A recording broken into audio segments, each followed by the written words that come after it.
Hello बच्चों, मैं हूं Shobha ma'am and welcome back to online classes of Adi career point.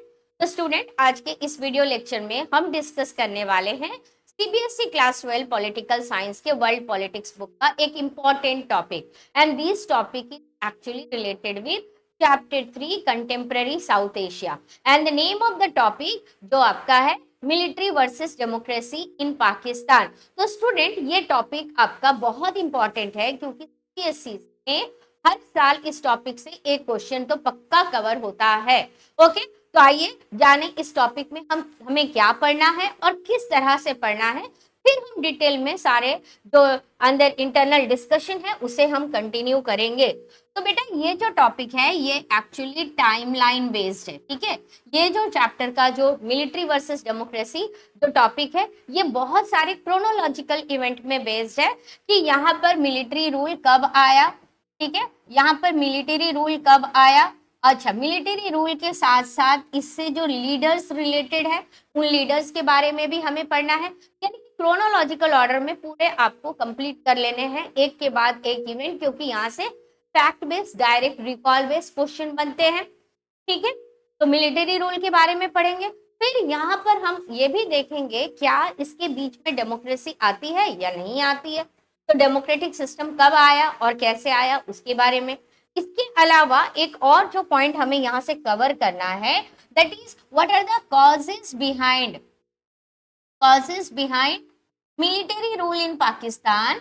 Military rule in Pakistan, Pakistan में आखिर मिलिट्री रूल आने के पीछे क्या रीजन है ये भी देखेंगे। और इसी टॉपिक को घुमाकर पूछा जा सकता है unstable democracy in Pakistan. Unstable democracy in Pakistan, ये हम डिटेल में डिस्कस करेंगे, राइट। और लास्ट में कंक्लूजन है। तो चलिए सबसे पहले स्टार्ट करते हैं with the military rule in Pakistan. तो अगर हम बात करें मिलिट्री रूल इन पाकिस्तान, तो स्टूडेंट इस टॉपिक को मैंने मिलिट्री फेज को जो है पर्टिकुलर फेज वाइज डिवाइड किया है। तो अब सबसे पहले जाने की first phase of military rule यहाँ पर कब स्टैब्लिश होता है। तो फेज 1 अगर हम देखें तो फेज 1 शुरू होता है कब। फेज 1 जो है ये आपका शुरू होता है 1958 में। अब फेज 1 1958 में सबसे पहली बार पाकिस्तान में क्या होता है कि मिलिट्री कूप जो है that is led by general Ayub Khan. अब मिलिट्री कूप, ये मिलिट्री कूप का मतलब क्या है, जब भी कोई कूप होता है दिस दैट इलीगली क्या करते हैं, जो डेमोक्रेटिक गवर्नमेंट होती है उस गवर्नमेंट को टेक ओवर कर लिया जाता है, उस गवर्नमेंट को रिमूव कर दिया जाता है और वहां पर मिलिट्री रूल एस्टैब्लिश कर दिया गया, राइट। तो that was happened in Pakistan first time in 1958। किसके लीडरशिप में ये हुआ, तो this was happened under the leadership of general Ayub Khan.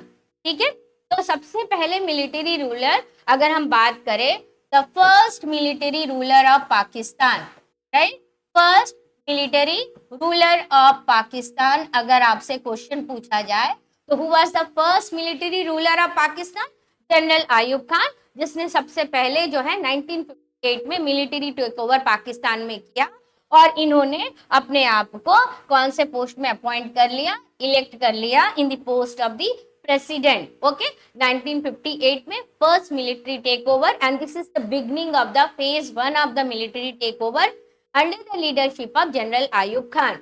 तो ये हो गया नाम और आपका इवेंट का टाइम। अब बात करते हैं कि इनके टाइम पीरियड पे ये जो जनरल आयूब खान प्रेसिडेंट बने तो इन्होंने क्या प्रॉब्लम फेस किया या कौन सा इंपॉर्टेंट इवेंट होता है इनके बारे में। तो he had to give up office. Give up office मतलब इन्होंने ऑफिस छोड़ दिया। तो अब इन्होंने खुद अपने आप को इलेक्ट कर लिया, मिलिट्री टेक ओवर कर लिया, फिर कोई अपनी ऑफिस को खुद क्यों छोड़ेगा। So he gave up office when there was a popular dissatisfaction. Popular dissatisfaction का मतलब इनके रूल्स से जो है the people were not satisfied। अब क्या हुआ कि इनको इतना मजबूर किया गया कि इनको क्या करना पड़ा, अपना ऑफिस छोड़ करके हट जाना पड़ा। तो अब जब 1958 में जनरल आयूब खान जब पहली बार मिलिट्री टेक ओवर करते हैं, उसके बाद जब पॉपुलर डिससेटिस्फेक्शन फेस करते हैं, तो मिलिट्री रूल क्या यहाँ पर खत्म हो जाता है या फिर कुछ और होता है। तो भाई जब जनरल आयूब खान को इनके सत्ता से हटा दिया जाता है, इन्होंने ऑफिस छोड़ दिया, तो उसके बाद फिर से सेकेंड मिलिट्री टेक ओवर होता है, मिलिट्री रूल का एंड नहीं बल्कि ये मिलिट्री रूल कंटिन्यू करती है और इसे हमने कहा है phase 2 of the military rule in Pakistan. तो फर्स्ट फेज कब शुरू हुआ? 1951 under the leadership of general Ayub Khan. अब चलते हैं सेकेंड फेज में। नाउ सेकेंड फेज किसके लीडरशिप में शुरू हो रहा है? याहिया खान के लीडरशिप में रहा है। ओके, तो यहाँ क्वेश्चन बनेगा that who become the successor of general Ayub Khan. तो successor of general Ayub Khan that was general Yahya Khan. तो जनरल याहिया खान ने another military take over Pakistan में कर लिया। अब बात करते हैं कि जब जनरल याहिया खान ने मिलिट्री टेक ओवर किया तो इनके टाइम पे पाकिस्तान में कौन सा ऐसा इवेंट होता है, कौन सी ऐसी घटना होती है which is very important for your boards preparation. तो इनके टाइम पे जो मेजर मिलिट्री इवेंट हो, सॉरी, इनके टाइम पे जो मेजर इवेंट होता है that was the Bangladesh liberation war होता है। आपसे पूछा जाएगा name of the Pakistani president under whom there was a Bangladesh liberation movement held, right. तो किसके लीडरशिप के अंडर में कौन प्रेसिडेंट थे पाकिस्तान में जिनके टाइम पे बांग्लादेश लिबरेशन वॉर हुआ? तो ये होता है आपका जनरल याहिया खान के टाइम पीरियड पे। ओके, और इन्हीं के टाइम पीरियड पे जो पाकिस्तान, एक्चुअली उस समय पाकिस्तान जो है आपका दो पार्ट में डिवाइड था, एक था आपका वेस्ट पाकिस्तान और एक था आपका ईस्ट पाकिस्तान। तो यही ईस्ट पाकिस्तान जो है, जो आज का बांग्लादेश है, यहाँ पर बांग्लादेश लिबरेशन वॉर होता है और बांग्लादेश जो है 1971 में एक इंडिपेंडेंट नेशन, एक न्यू नेशन के रूप में बनता है पाकिस्तान से पूरी तरह से अलग हो करके। तो ये किसके लीडरशिप में, सॉरी, किसके टाइम पीरियड में ये हुआ? It was happened during the time period और during the ruling of general Yahya Khan. Okay, so this is the second phase of military take over. अब बात करते हैं, अब इनके टाइम पीरियड के बाद अब बांग्लादेश वार हो गया, बांग्लादेश अलग हो गया, तो इसका मतलब ये है कि इनका रूलिंग सक्सेसफुल नहीं रहा। तो अब इसके बाद फिर क्या होता है?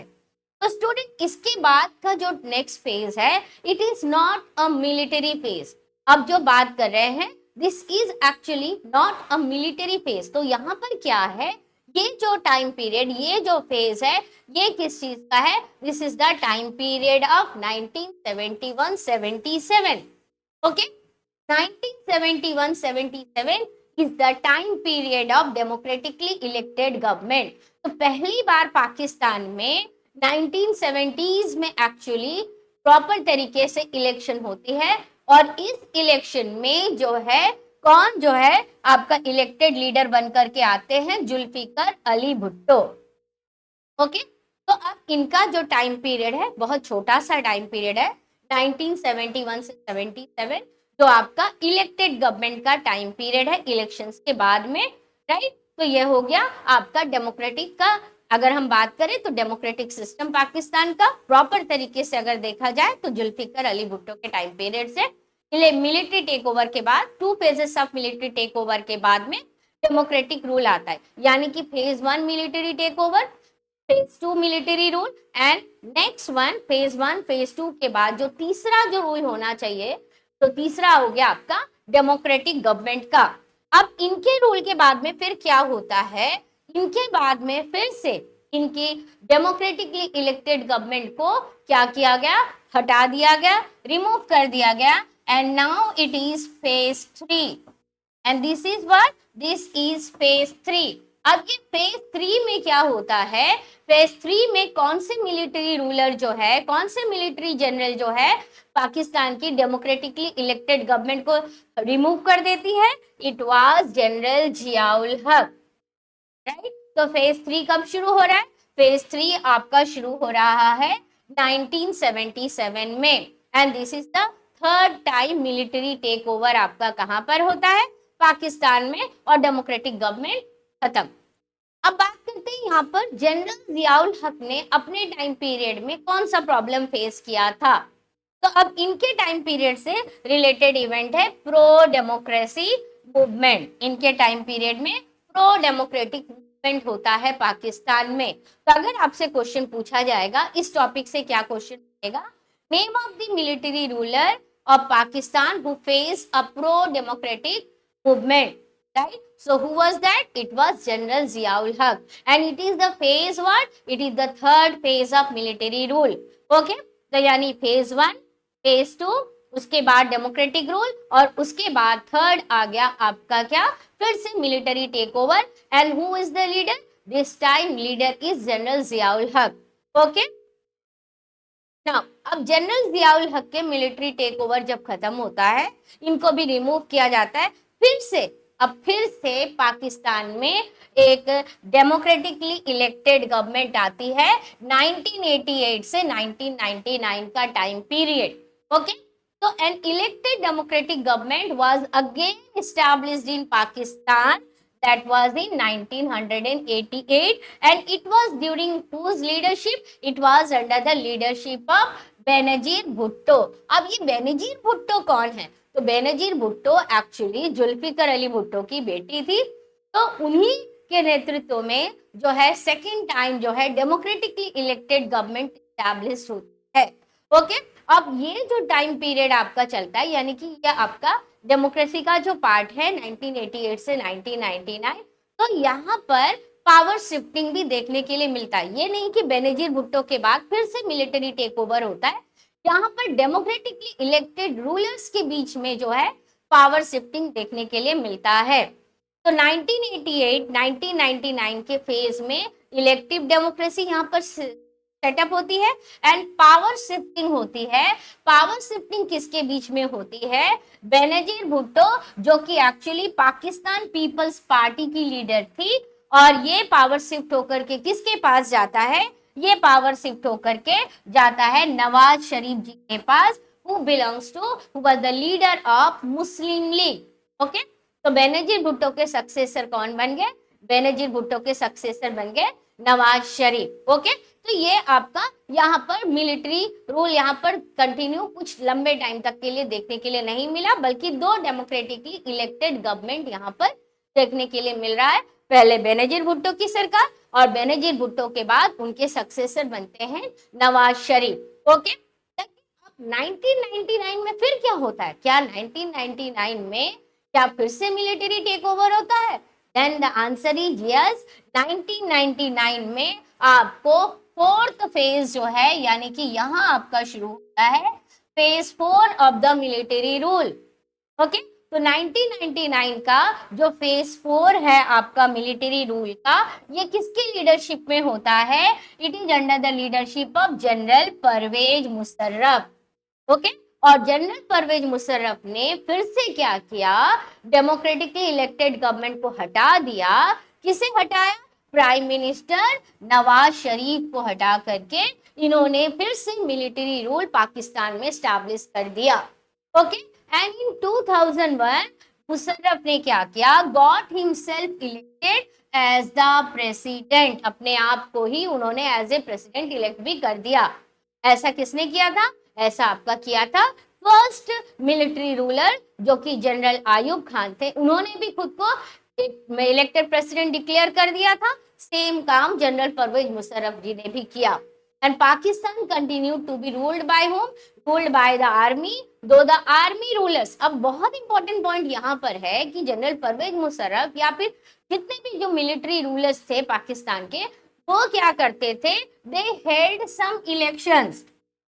वो इलेक्शंस करवाते थे. आपको पता ही है, जूनियर क्लासेस में आपने पढ़ा है, इलेक्शंस जो है वो डेमोक्रेटिक कंट्री में भी होता है, नॉन डेमोक्रेटिक कंट्री में होता है, दोनों में ही होता है. बट डिफरेंस क्या है दोनों के बीच में?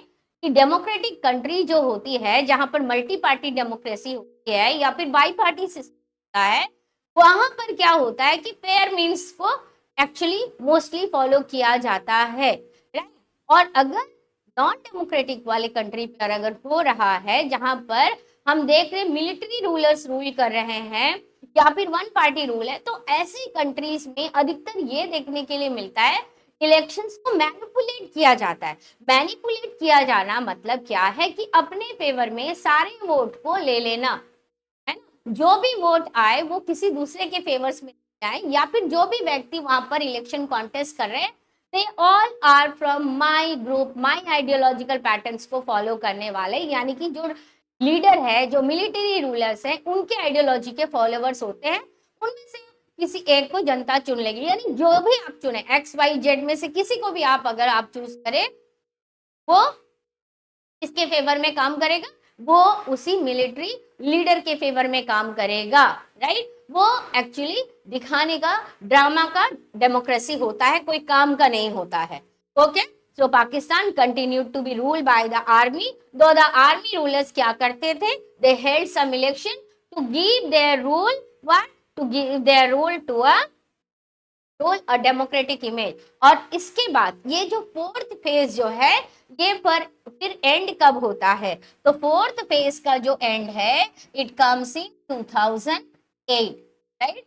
तो ये जो फोर्थ फेज का जो आपका मिलिट्री रूल है, ये कब खत्म होता है, 2008 में।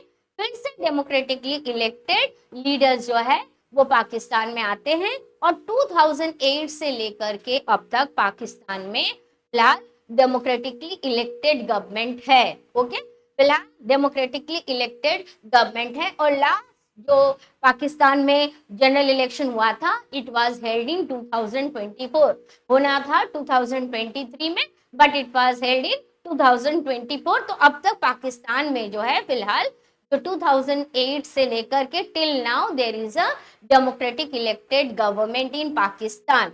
ओके, तो ये था आपका एक रोलर कोस्टर, एक के बाद एक आया दूसरा गया, एक आया दूसरा गया, दूसरा आया तीसरा गया, राइट। तो यानी एक बार मिलिट्री, फिर डेमोक्रेसी, फिर मिलिट्री, फिर डेमोक्रेसी। तो ये एक रोलर कोस्टर के जैसा घूमता हुआ टाइमलाइन है। ओके, पजल नहीं होंगे आप, मुझे पता है, बस केवल आपको इसका प्रॉपर नोट्स बनाना है। अगर आप प्रॉपर तरीके से नोट्स बना लोगे तो ये आसानी से कंप्लीट हो जाएगा। आप ऑलरेडी इसका एक टेबल बना लीजिएगा, जैसे जैसे मैंने पेज आपको बताया है उस तरह से अगर आप टेबल बना लेते हो तो आपको ऑटोमेटिकली रिवाइज करने में इजी होगा। और स्टूडेंट, नोट्स बनाना बहुत इंपॉर्टेंट है। अगर आप नोट्स नहीं बनाओगे, आप सोचोगे नहीं सुन करके पढ़ लेंगे, वन शॉट्स देख करके पढ़ लेंगे, तो कोई काम नहीं होता है। अल्टीमेटली एग्जाम के दिन जाकर के आप खुद कंफ्यूज हो जाएंगे, राइट। तो बेटर है नोट्स बनाइए और उसी नोट्स को प्रॉपर तरीके से रिवाइज की। ओके, अब हम रिवाइज करते हैं इसी डेमोक्रेटिक और मिलिट्री जो सिस्टम पाकिस्तान में मिलिट्री चल रहा था, इसी की पॉलिटिकल साइकिल को प्रॉपर तरीके से हम रिवाइज करते हैं। और जब आप रिवाइज करोगे स्टूडेंट, तो इसका एक आप चार्ट बना लीजिएगा अपनी कॉपी में। अब चार्ट जब आप अपनी नोट्स की कॉपी में बनाओगे तो वो आपका कैसा दिखना चाहिए, किस तरह का आपका चार्ट होना चाहिए। तो प्रॉपर नोट्स बनाने के लिए सबसे पहले इसको आप 3 पार्ट्स में डिवाइड ऐसे कर लीजिएगा। 3 पार्ट्स में आप डिवाइड करके आप उसकी पर्टिकुलर हेडिंग दे दीजिएगा कि कौन सा किस चीज से रिलेटेड है। तो पहला आपका टाइम पीरियड लिख दीजिएगा, टाइम पीरियड लिख दीजिएगा, कौन सा टाइम पीरियड है। फिर आपका नेक्स्ट होगा type of government, type of government होगा। और नेक्स्ट होगा name of the ruler, name of the ruler, right. ये आपका चार्ट बन जाना चाहिए, नेम ऑफ द रूलर। आप ये चार्ट बना लीजिएगा। अब सबसे पहला जो टाइम पीरियड है, जब हम इसे रिवाइज कर रहे हैं, तो दैट इज 1958 टू 1909 का ये जो टाइम पीरियड है। आप चाहे तो ये पूरा टाइम पीरियड एक साथ रखें, क्योंकि यहाँ पर आपको अलग से एग्जाम में पूछा नहीं जाएगा कि ये टाइम पीरियड क्या है। तो हम डायरेक्ट पूरा ले लेते हैं इस टाइम पीरियड को। किस में ले लेते हैं, हम इसे ले लेते हैं 1958 से आपका 1971 तक का टाइम पीरियड ले लिया। और ये टाइम पीरियड क्या है, यहाँ पर मिलिट्री रूल है, मिलिट्री रूल एस्टैब्लिश हो गया। अब इस टाइम पीरियड में कितने लीडर्स है बच्चों, इस टाइम पीरियड में 2 लीडर है। एक हो गए आपके जनरल आयूब खान, जनरल आयूब खान, और दूसरे हो गए आपके जनरल याहिया खान। ओके, तो ये आपका रेडी हो गया। अब चलते हैं नेक्स्ट टाइम पीरियड। अब 1971 से क्या शुरू हो रहा है यहाँ पर, अगर हम देखें 1971 से 1977 का जो टाइम पीरियड है, that is the time period of what, that is the time period of democratically elected government, right. Democratically elected government का टाइम पीरियड है, राइट। तो वो लिखिएगा। अब यहाँ पर लीडर कौन है, यहाँ पर लीडर है आपका जुल्फिकर अली भुट्टो, राइट, जुल्फिकर अली भुट्टो हो गया। अब इसके बाद फिर क्या होता है, इसके बाद फिर यहाँ पर मिलिट्री टेक ओवर होता है 1977 में। तो आप फिर 1977 का टाइम पीरियड लिख दीजिए, 1977 से 1988 तक का, राइट। अब यहाँ पर फिर क्या स्टैब्लिश होता है, यहाँ पर फिर से स्टैब्लिश होता है आपका military rule. Okay, military rule शुरू हो रहा है। Now who is the leader this time, तो इस समय जो आपके बुक में लीडर है दैट इज जनरल जियाउल हक, राइट। तो ये आपका नेक्स्ट आपका रेडी हो गया। ये अगर आप चार्ट रेडी कर लेते हो तो ये आपका प्रॉपर क्रोनोलॉजिकल ऑर्डर में पूरा का पूरा रेडी हो गया, राइट। इसके बाद नेक्स्ट टाइम पीरियड क्या है, 1988 से 1999 तक का फिर से क्या देखने के लिए मिल रहा है, डेमोक्रेटिक गवर्नमेंट, है ना, डेमोक्रेटिक गवर्नमेंट। और यहाँ पर जो है आपको पहली बार दो डेमोक्रेटिक लीडर्स के नाम मिल रहे हैं। एक आपके कौन है, एक है बेनजीर भुट्टो, एक हो गया बेनजीर भुट्टो और दूसरे नवाज शरीफ। तो बेटा इनकी पार्टी का नाम भी लिख लेना साइड पे, ठीक है। अब ये हो गया पाकिस्तान वाले ट्रिपल पी वाली political party, right, Pakistan people party. और नेक्स्ट हो गया आपका मुस्लिम लीग। ओके, अब इसके बाद में नेक्स्ट टाइम पीरियड 1999 से लेकर के आपका कब तक का है, 1999 से लेकर 2008 तक का टाइम पीरियड है। That is what, again there is a military take over. Okay, again there is what, again there is a military takeover. Okay, military rule established होता है and this time who is the leader, this time leader is General Parvez Musharraf. Okay, तो ये आपका पूरा ready हो गया पूरा chart. अब उसके बाद में लास्ट आपका रह गया that is 2008 to till present. अगर हम देखें तो यहाँ अलग से कोई लीडर का नाम नहीं दिया है, तो बस आप यहाँ पर लिख लीजिएगा डेमोक्रेसी। तो ये आपका फुल चार्ट रेडी हो गया, पूरा क्रोनोलॉजिकल ऑर्डर आपके पास में आ गया। अब इससे आप आसानी से बोर्ड एग्जाम्स के लिए रिवाइज कर सकते हैं। ओके, तो वही हमारे यहाँ पर इस साइकिल में भी दिया हुआ है, पॉलिटिकल साइकिल में, तो आप इसको भी यहाँ से कंप्लीट कर सकते हैं। और ये जो पीडीएफ नोट्स है आपको मेरे टेलीग्राम चैनल में मिल जाएगा और इसका लिंक मैं आपको डिस्क्रिप्शन बॉक्स में प्रोवाइड कर दूंगी, तो आप वहां पर ज्वाइन करके नोट्स को कॉपी कर सकते हो, कोई टेंशन नहीं है। ओके, तो ये यहाँ से कंप्लीट। अब बात करते हैं कि आखिर पाकिस्तान में ये कई बार हम देखते हैं डेमोक्रेटिकली इलेक्टेड गवर्नमेंट आती है लेकिन फिर उसको मिलिट्री हटा देता है। भाई आखिर ऐसा होता क्यों है, what are the reasons behind. तो यहाँ से बोर्ड एग्जाम में बार बार क्वेश्चन पूछा गया है, mention the reason behind unstable democratic government in Pakistan. Okay, इस पर 6 मार्क्स में भी क्वेश्चन हो सकते हैं, इस पर 4 मार्क्स में भी हो सकते हैं और एमसीक्यू में भी स्टेटमेंट बेस्ड यहाँ पर से क्वेश्चन आपका मिल सकता है। ओके, तो अब हम सबसे पहले जाने what are the reasons behind unstable democracy in Pakistan. तो पाकिस्तान में जो अनस्टेबल डेमोक्रेसी है उसके पीछे 2 रीजंस है। Number 1 internal factor. तो आखिर ये इंटरनल फैक्टर क्या है, इंटरनल फैक्टर मतलब खुद पाकिस्तान के अंदर में प्रॉब्लम है, राइट। इंटरनल फैक्टर का मतलब खुद पाकिस्तान के अंदर में प्रॉब्लम है, पाकिस्तान की सोसाइटल प्रॉब्लम या पॉलिटिकल प्रॉब्लम, जिसे हम डिटेल में देखेंगे। और इसके अलावा है इंटरनेशनल फैक्टर। अब इंटरनेशनल फैक्टर क्या है, पूरा इंटरनेशनल लेवल से ऐसा क्या है कि एक कंट्री में डेमोक्रेसी हो या मिलिट्री हो उसमें एक इंटरनेशनल फैक्टर भी बहुत वाइटल रोल प्ले कर रहा है। तो ये भी हम डिटेल में देखेंगे और जितने भी पॉइंट है इसको प्रॉपर तरीके से अपनी कॉपी में नोट्स बना लीजिएगा ताकि आप उसको रिवाइज कर पाए एकदम एक एक कीवर्ड्स के साथ में। ओके, हम रिवाइज भी करते जाएंगे, पढ़ते भी चलते जाएंगे और आप नोट्स भी बनाइएगा। तो सबसे पहले बात करते हैं अबाउट द इंटरनल फैक्टर। तो अब ये इंटरनल फैक्टर्स के अंदर में भी आपके 3 की पॉइंट्स आते हैं। पहला है आपका सोशल पावर स्ट्रक्चर। पहला हम पॉइंट क्या डिस्कस करेंगे, about the social power structure of Pakistan. Second the India factor and the third हम डिस्कस करेंगे the military narrative. Social power structure यानी कि पाकिस्तान की सोसाइटी पे कौन पावरफुल है, कौन ये नहीं चाहते हैं कि पाकिस्तान में डेमोक्रेटिकली इलेक्टेड गवर्नमेंट होनी चाहिए। इंडिया फैक्टर, इंडिया और पाकिस्तान के बीच का रिलेशंस कैसा है, and that we all know there is not a good relation, right. और थर्ड है द मिलिटरीज नैरेटिव। तो आखिर ये मिलिटरीज नैरेटिव का मतलब क्या है कि खुद मिलिट्री अपना क्या पॉइंट रख रही है जब वो डेमोक्रेटिकली इलेक्टेड गवर्नमेंट को रिमूव करके मिलिट्री रूल एस्टैब्लिश कर रही है, उसके पीछे खुद ये मिलिट्री क्या वहां पर अपना आर्गुमेंट्स दे रही है अपने रूल के फेवर में।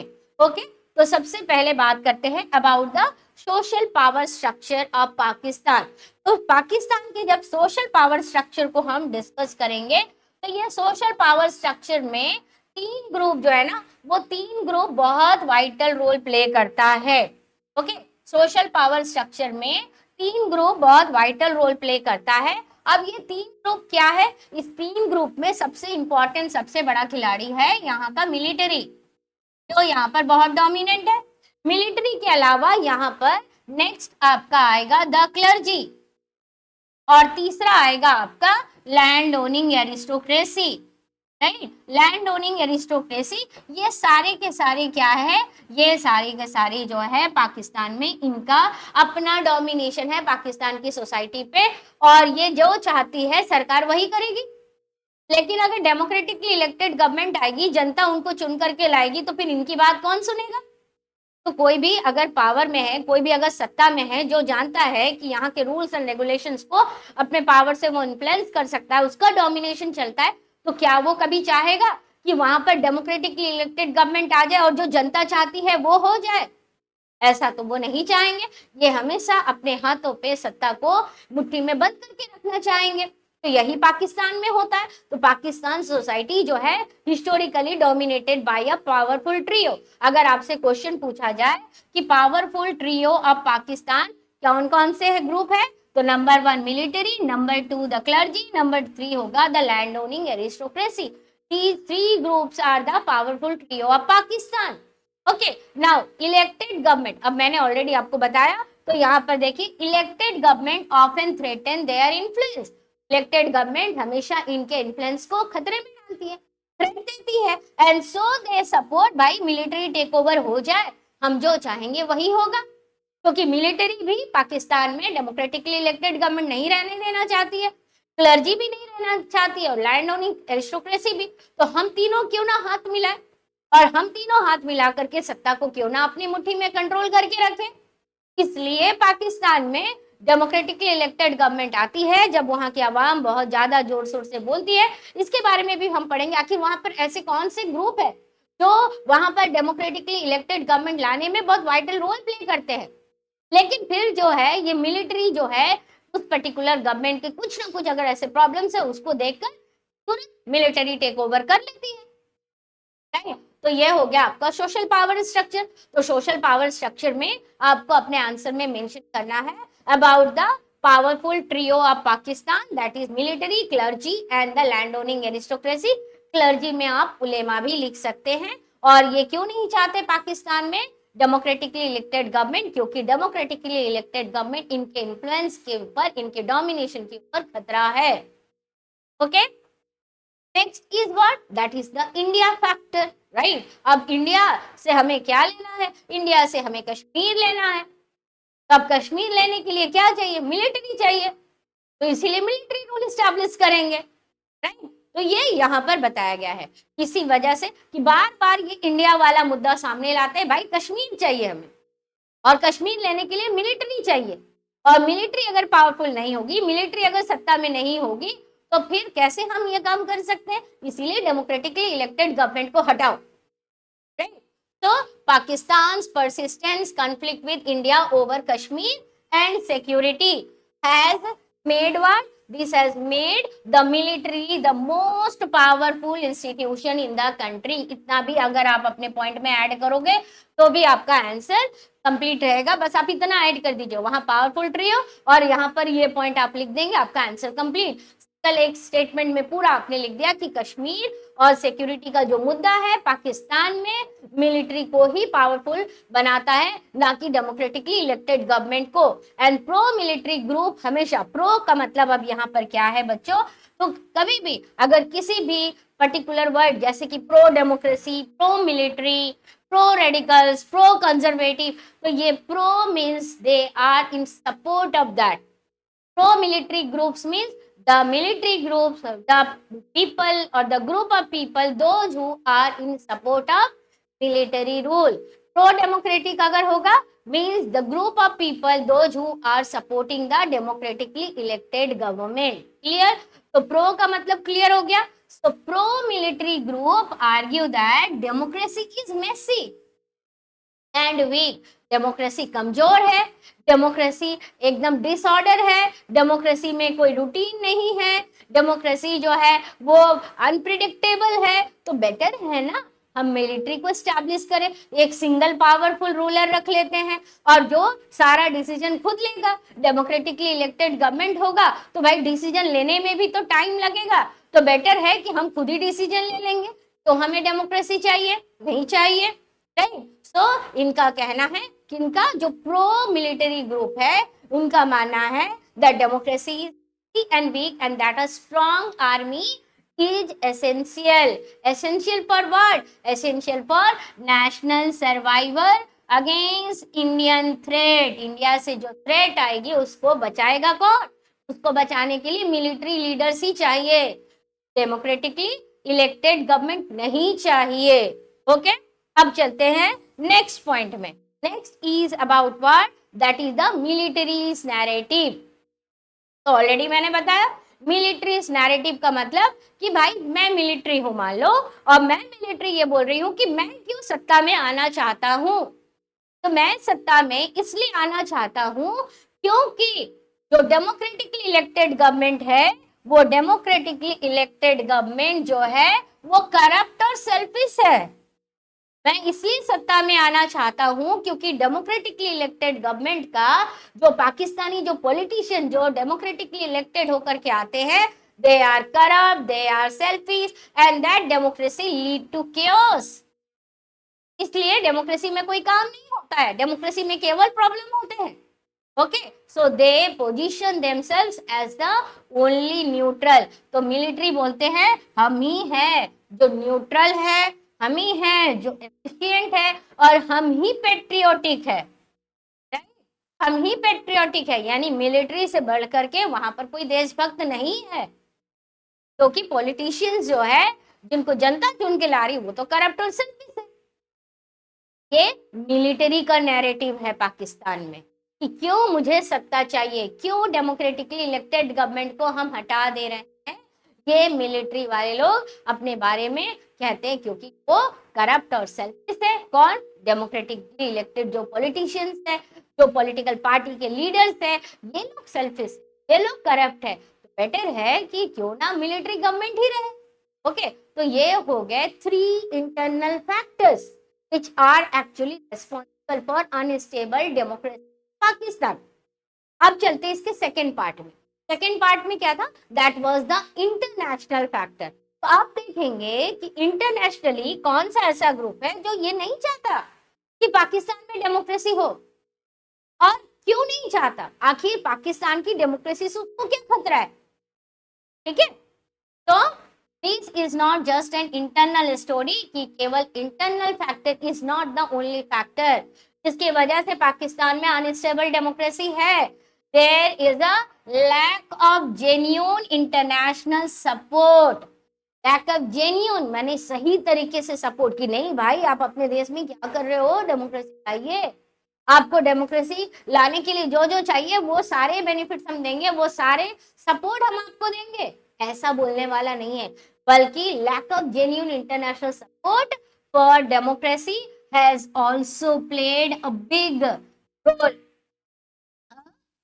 role. International support for lack of genuine international support for democracy has also played a big role. So कौन है वो? वेस्ट. क्या है वो? ठीक है तो वो है आपका वेस्ट से United states and other waste European countries. Actually कौन है वो इंटरनेशनल फैक्टर? वो कौन है वो इंटरनेशनल मेन पर्सन जो ये चाहता है कि पाकिस्तान में जो है डेमोक्रेसी स्टैब्लिश ना हो? Which country is that? That is United States of America and other Western countries. they actually preferred dealing with a single powerful military leader in Pakistan rather than unpredictable democratic government. तो United states of America, अब आप बोलोगे ma'am United states को इससे क्या लेना देना है, तो भाई यूनाइटेड स्टेट्स को इससे लेना देना है। क्यों लेना देना है, एक बार फिर से हम इसके टाइम पीरियड को एक बार देखें कि भाई 1947 से 1990 का जो 1947 से 1990s का जो टाइम पीरियड है, this is the time period of the cold war, है ना। कोल्ड वार, और कोल्ड वार में पूरी दुनिया लगभग दो पार्ट में डिवाइड हो रही थी, और ये टू पार्ट्स में जब डिवाइड हो रही थी तो एक साइड में आपका क्या था, एक साइड में आपका हो गया capitalist block, right, capitalist block, और दूसरे साइड में हो गया आपका socialist block, right, socialist block. अब ये जो कैपिटलिस्ट ब्लॉक है, it was led by USA and the socialist block led by USSR, and 1954-55 में जो है आपका इस टाइम पीरियड में पाकिस्तान ने क्या ज्वाइन किया था, पाकिस्तान ने इस कैपिटलिस्ट ब्लॉक को ज्वाइन किया था, और पाकिस्तान ने कैपिटलिस्ट ब्लॉक को ज्वाइन किया, इसका मतलब यूएसए उसको इन्फ्लुएंस कर सकता है because it become the part of the capitalist block. तो जब कोई कंट्री कैपिटलिस्ट ब्लॉक ज्वाइन कर रही है, इसका मतलब यह है कि जो यूएसए बोलेंगे वही उनको करना है, राइट, उन्हीं को वही करना है जो यूएसए बोलेगा, जो वेस्टर्न कंट्रीज बोलेगी। और ठीक ये इसी टाइम पीरियड के अंदर जो है socialist block which was led by USSR, तो ये क्या कर रही थी, ये अपना इन्फ्लुएंस एक तरफ बढ़ा रही थी, तो दूसरी तरफ यूएसए भी तो अपने आप को पावरफुल करेगा, तो ये अपना इन्फ्लुएंस बढ़ा रहे। तो ज्यादा से ज्यादा जितने कंट्रीज इनके अंडर में आ रहे थे, जो कैपिटलिस्ट या सोशलिस्ट ब्लॉक ज्वाइन कर रहे थे, अगर जो कैपिटलिस्ट ब्लॉक ज्वाइन कर रहा तो उनको यूएसए जो बोल रहा था उनको वो मानना पड़ेगा, and at that time it was the dominant power, right. तो इस वजह से क्या हुआ कि अमेरिका जो बोल रहा था, अमेरिका जैसा चाह रहा था वही पाकिस्तान में होगा, अमेरिका का सपोर्ट है, और ये चाहता है कि एक सिंगल पावरफुल मिलिट्री लीडर से डील करे, क्योंकि डेमोक्रेटिक गवर्नमेंट अनप्रेडिक्टेबल होती है, आज एक सरकार है कल दूसरी सरकार आ जाएगी, तो बेटर मिलिट्री रहे तो उनका पूरा एजेंडा सेम रहेगा। इस वजह से जो है पाकिस्तान में एक स्टेबल डेमोक्रेटिक गवर्नमेंट सेटअप नहीं हो पा रही थी, ठीक है। So this was the international factor, clear. Next, अब यहाँ पर जो टू मेन रीजंस लिखा है ऑलरेडी मैंने आपसे डिस्कस कर दिया, that two main reason, number one cold war politics, first to counter Soviet influence, Soviet जो है वो यूएसए के इन्फ्लुएंस को काउंटर करना चाह रहा था, यूएसए सोवियत के इन्फ्लुएंस को काउंटर करना चाह रहा था, okay. And post another factor जो मैंने डिस्कस नहीं किया इससे पहले, that is what, post 9/11 politics. तो 9/11 was one of the biggest terrorist attack in America's World Trade Center, है ना, अमेरिका के वर्ल्ड ट्रेड सेंटर पे सबसे बड़ा टेररिस्ट अटैक होता है, उसके ट्विन टावर्स पे कमर्शियल एरोप्लेन को हाईजैक करके उसके दोनों टावर्स जो है वर्ल्ड ट्रेड सेंटर के गिरा दिए जाते हैं। तो अब अमेरिका नहीं चाहती है कि ये जो टेररिस्ट एक्टिविटीज जो हो रही है ये बढ़े, तो later due to the fear, America को डर लग रहा है किससे, ग्लोबल इस्लामिक टेररिज्म से। तो the west saw, not only America, the whole West saw Pakistani military as a crucial ally in the war on terror. अगर हमें टेरर से, आतंक से लड़ना है तो हमें पाकिस्तान की मिलिट्री जो है बहुत इंपॉर्टेंट लग रही इस रीजन में, तो हमें यहाँ पर मिलिट्री रूल चाहिए rather than democratically elected government, okay, rather than what, rather than democratically elected government. And most importantly, the West was deeply apprehensive about, apprehensive का मतलब क्या है, the West was actually worried, किस चीज को लेके waste डर रहा था, worried about what, worried about Pakistan's nuclear weapons, west को पाकिस्तान के न्यूक्लियर वेपन को लेकर के बहुत ज्यादा डर लग रहा था। क्यों, दे बिलीव्ड, वेस्ट ये सोच रहा था, they believed a stable military regime was safer than a volatile democracy, क्योंकि पाकिस्तान में स्टेबल डेमोक्रेसी थी नहीं, पाकिस्तान की डेमोक्रेटिकली इलेक्टेड गवर्नमेंट बहुत कमजोर है, तो ये वॉलेटाइल है। तो अगर सरकार, अगर किसी देश का पॉलिटिकल सिस्टम सही ना हो तो वहां पर कुछ भी हो सकता है, प्रॉब्लम्स हो सकते हैं।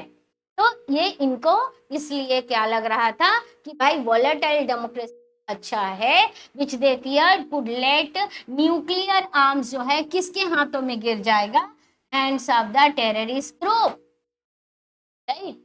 तो टेररिस्ट ग्रुप्स के हाथों में ना चला जाए, तो इसीलिए वहां पर मिलिट्री होना चाहिए। And so the military was seen as the protector of western interest in region. तो इस स्टेटमेंट से भी क्वेश्चन बन सकता है कि द मिलिट्री वाज सीन, यहाँ पर आप एक स्टेटमेंट बेस्ड क्वेश्चन अपनी कॉपी में लिख लेना, इन्वर्टेड कॉमा दे करके, the military was seen as the protector of world, as the protector of western interest in the region, justify the statement, justify the statement, ये आपका इंपॉर्टेंट। तो भाई इस क्वेश्चन का आंसर अभी जितना मैंने इंटरनेशनल फैक्टर आपको पढ़ाया है वो अगर आप लिख दोगे आपका आंसर कंप्लीट, ठीक है। जितने इंटरनेशनल फैक्टर्स के पॉइंट है वो आप लिख दीजिए, आपका आंसर कंप्लीट हो जाएगा कि why military was seen as the protector of western interest in the region. Okay, तो ये हो गया आपका इंटरनेशनल फैक्टर। आई होप कि ये अनस्टेबल डेमोक्रेसी पाकिस्तान में क्यों है, ये पूरा पॉइंट क्लियर हो गया होगा कि आपका पहले आपने क्या देखा, इंटरनल, और दूसरा देखा इंटरनेशनल, राइट। तो इंटरनल में 3 पॉइंट आप अच्छे से पढ़िएगा, that is the social power structure, उसके बाद सेकेंड इंडियाज फैक्टर, और दूसरा है, तीसरा है आपका क्या, the third one is about what, that is the military own narrative, कि मिलिट्री खुद के बारे में क्या कह रहा है, क्यों मिलिट्री को सत्ता में होना चाहिए। और उसके बाद जो सेकेंड पार्ट ऑफ दिस का आंसर जो कवर करेगा दैट इज इंटरनेशनल फैक्टर। तो इंटरनेशनल फैक्टर में USA and the western countries, most of the western countries they don't want an elected government in Pakistan, and why they don't want, the whole answer discussed thoroughly। तो आप इसे अपने copy में लिखिएगा कि ये भी क्वेश्चन हो सकता है, क्वेश्चन डायरेक्ट आपको नहीं पूछेगा, हर पार्ट से घुमाकर क्वेश्चन पूछा जाता है। जैसे ये जस्टिफाई द स्टेटमेंट दे दिया। अब यहाँ पर इसके पहले जो हमने टॉपिक डिस्कस किया था, यहाँ पर that why the United States and other Western countries prefer Delhi wanted a military government there in Pakistan. Why the United States and other Western countries preferred military government in Pakistan, right? ये question भी लिख लीजिएगा, लिख करके जो international factor मैंने यहाँ पर बताया है बस वही आपका आंसर का पार्ट होगा। ओके, तो अब चलते हैं इसके अगले पॉइंट को डिस्कस करने के लिए। Now, what is this? That is the hope. Hope यानी कि इतना मिलिट्री अप डाउन मिलिट्री आया, डेमोक्रेसी गया, तो क्या पाकिस्तान में डेमोक्रेसी के लिए कोई आशा है? आखिर कौन से ऐसे ग्रुप है पाकिस्तान में अब भी जो ये चाहते हैं कि वहां पर मिलिट्री रूल ना हो करके वहां पर डेमोक्रेटिकली इलेक्टेड गवर्नमेंट होनी चाहिए, यानी कि pro democratic group of Pakistan. Okay, तो प्रो डेमोक्रेटिक फोर्सेस पाकिस्तान, कौन कौन से ऐसे फोर्सेस है पाकिस्तान में, those who are actually in support of democratically elected government.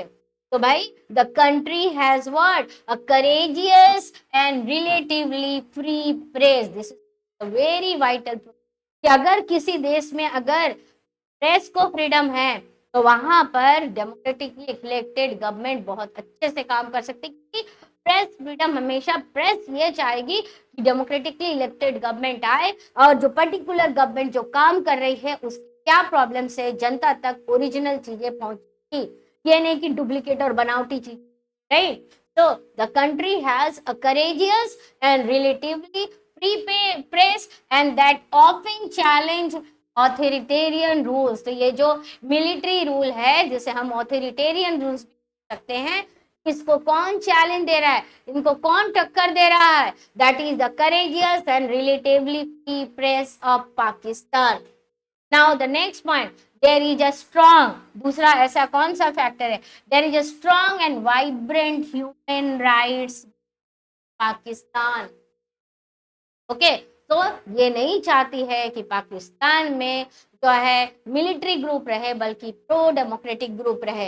And political parties and public also have repeatedly रजिस्टेड मतलब रोक लगाते हैं, किस पर, चाहते हैं कि मिलिट्री रूल पर रोक लगे, and leading to movement that eventually restored elected governments, और ऐसे करते हैं ताकि वहां पर इलेक्टेड गवर्नमेंट रीस्टोर हो पाए, जैसे कि 1908 में और 2008 में इलेक्टेड गवर्नमेंट को फिर से रीस्टोर किया गया था। ओके, तो चाहते हैं कि दोबारा ऐसा वहां पर ना हो। 1988 में भी, क्योंकि जुल्फिकर अली भुट्टो के टाइम पे 1970s में जो इलेक्शन पाकिस्तान में हुआ था, वो पहली बार एक्चुअली जेन्युइनली प्रॉपर तरीके से एक इलेक्शन किया गया था आफ्टर पाकिस्तान का एक नया नेशन के बाद में, राइट। और लेकिन जुल्फिकर अली भुट्टो की सरकार को भी मिलिट्री ने हटा दिया और मिलिट्री टेक ओवर हो गया, और उसके बाद फिर 1988 में बेनजीर भुट्टो की सरकार आती है, उनके बाद नवाज शरीफ की सरकार, लेकिन फिर से वो सरकार जो है मिलिट्री टेक ओवर की वजह से फिर से कोई मिलिट्री पावरफुल लीडर आकर के उसे रिमूव कर देता है। उसके बाद फिर लास्ट में 2008 में तो यहाँ पर ये जो उनके जो फ्री प्रेस है, human rights movement, political party, public जो चाहते हैं कि पाकिस्तान में डेमोक्रेसी हो, डेमोक्रेटिकली इलेक्टेड गवर्नमेंट आए, तो इन लोगों की कोशिश से 2008 से लेकर के अब तक पाकिस्तान में जो है क्या है आपका डेमोक्रेटिक गवर्नमेंट चल रहा है। ठीक है, तो ऐसा नहीं है कि वहां की जनता, वहां की आवाम चाहती है कि वहां पर मिलिट्री, एक्चुअली मिलिट्री रूल वो चाहते हैं जो अपना डोमिनेशन कभी खत्म नहीं करना चाहते हैं, जो चाहते हैं कि पाकिस्तान के हर चीज में, पाकिस्तान की हर पॉलिसी में उनका डोमिनेशन रहे, उनके फेवर में सब है, तो वही पाकिस्तान में मिलिट्री चाहते हैं, ना कि वो लोग जो आम जनता है, ना कि वो लोग जो ह्यूमन राइट्स मूवमेंट कर रहे हैं। ये सारे के सारे लोग डेमोक्रेसी के सपोर्टर है पाकिस्तान में, और इसलिए पाकिस्तान में कई बार मिलिट्री को हटाकर डेमोक्रेटिकली इलेक्टेड गवर्नमेंट जो है सेटअप भी किया गया, और आज भी पाकिस्तान में प्रेजेंटली डेमोक्रेटिक इलेक्टेड गवर्नमेंट है। ओके, तो आई होप बच्चों ये पूरा का पूरा टॉपिक आप लोगों को क्लियर हुआ होगा, और अगर फिर भी कुछ डाउट रह जाए और कुछ कमी रह जाए तो प्लीज आप कमेंट में जरूर मुझे बताइएगा, ताकि मैं आपको वो क्लैरिफाई कर पाऊँ। तो आई होप कि आप अपने प्रिपरेशन को इन वीडियो से कर पाए। फिर मिलते हैं एक नए वीडियो में। तो आप सभी हैप्पी लर्निंग, अच्छे से पढ़िए ताकि CBSE 2020 आपके। Okay, thank you for watching this, bye and take.